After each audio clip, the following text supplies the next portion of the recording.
Dave Moore. For the past 52 years, I've lived in every ward in Norman. The City of Norman has a sacred trust and a duty to protect the citizens of Norman.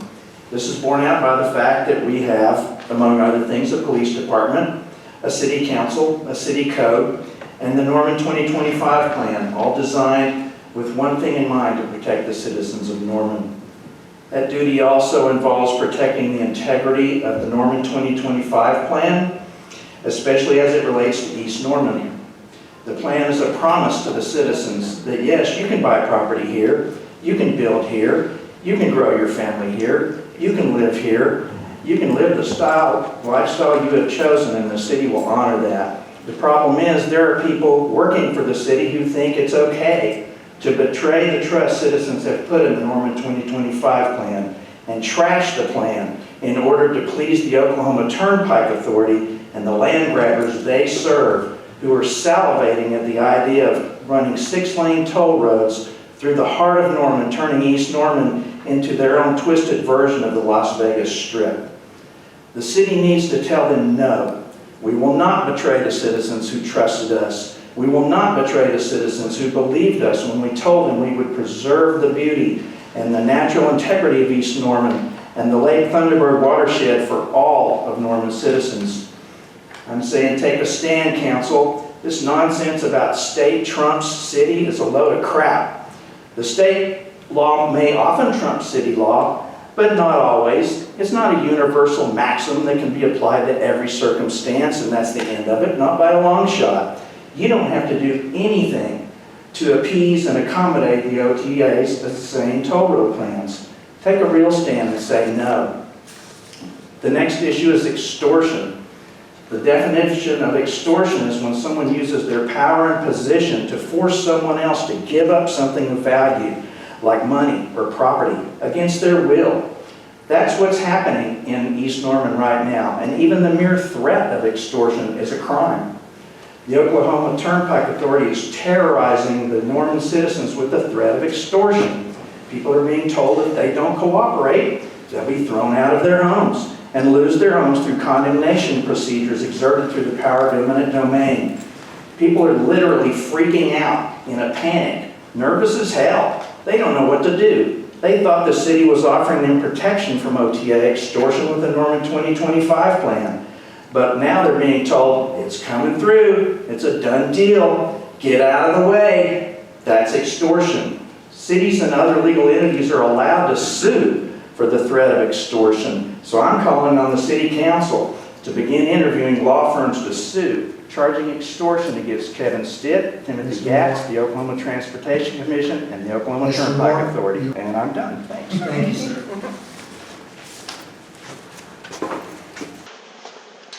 Hi, my name is Amy Serrato. I'm a resident of Ward 5. I moved to Oklahoma in 2004, and I bought my house in rural East Norman because I wanted to live in the peace and quiet of an acreage and raise my family where we could be immersed in nature right at our doorstep. I did a lot of research, and East Norman appealed to me because the City of Norman promised in a long-range plan called the City 2025 Transportation Plan to protect East Norman from development at all costs. There was a 1 house per 10-acre restriction on development. There were no turnpikes or highways shown in those long-range plans. In fact, the City of Norman had just defeated the turnpike plan back in the 90s. So why 25 years later is the city accepting now that the turnpikes are a done deal? What's different today than in the 90s? Why is your city staff making public statements that say we have no control over where the turnpikes are built or if they get built at all? Why isn't the city pushing back harder against the OTA and saying, no, we don't want this? Those routes are not authorized in the state statute. So stop terrorizing our citizens. You have no jurisdiction to be here.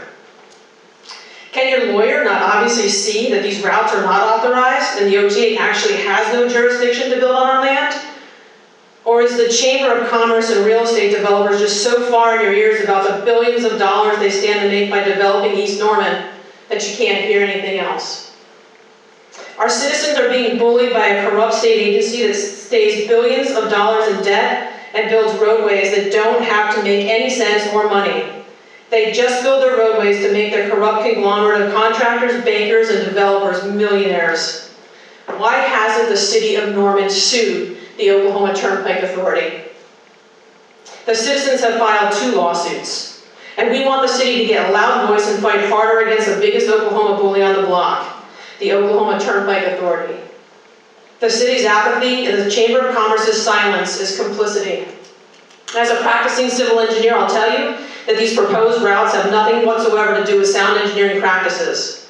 They are not in the least bit justified. Using overinflated traffic counts and congestion on I-35 to justify building these East Norman turnpikes is bogus, so don't buy into the propaganda.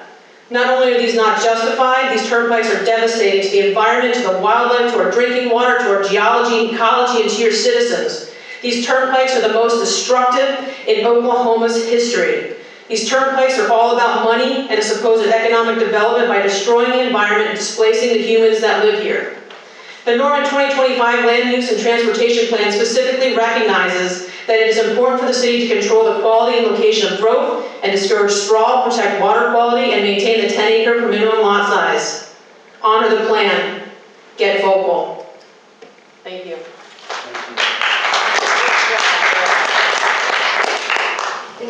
Cindy Rogers.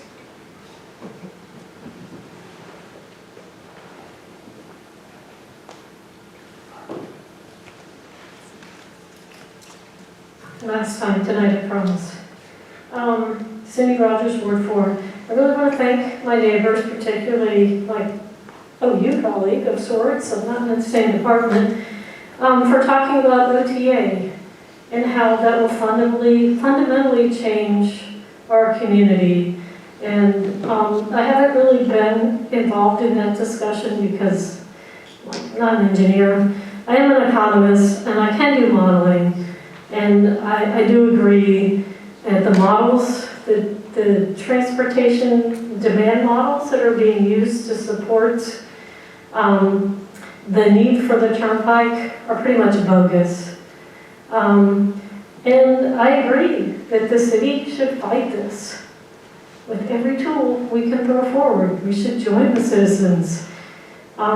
It's a David and Goliath sort of fight, and that's exactly when you need the city stepping in to protect your property rights. If this isn't a property right issue and you believe in property rights, then I don't know what is, because eminent domain is being used by an organization that is over the legislature. The legislature doesn't even have control over them. That's not the way it's supposed to be. That is outside of government. That's worse than government, because this is a body that's appointed and not elected and not accountable to the elected body at the State House. To me, that's an appalling atrocity to democracy. And it's something that we as a community should fight. I'm a little bit ashamed that I haven't been involved in the fight. I'm a little busy, I do some stuff. But I do think that the city should take a stand with whatever roadblock we can put in the way. Yes, it'll be lawsuits, and yes, it'll cost money. But if you're not going to stick up for people that own properties and build homes and invest in this community, and we're here for the long haul, who are you going to invest in? So I absolutely agree that the city should take a stand on this and not just say, oh, we can't do anything because it's the OTA. I think we can.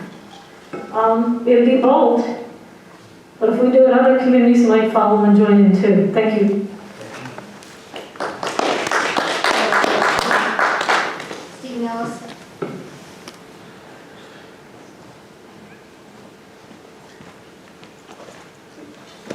Steve Ellis, Ward 4. I too want to take just a second of my time to thank Dr. Serrato for coming to talk about the OTA issue. And I particularly appreciate, as somebody else who works at OU, that she recognizes the sort of distributional inequality kind of issue involved there, right? So the reason for the OTA expansion is really economic. And that isn't an issue of a rising tide lifting all boats. There are winners and losers. And the winners in this case are the regular suspects, and the losers are not necessarily the people who oftentimes get the short end of the stick, but at least they recognize they're getting the short end of the stick now. So distribution matters.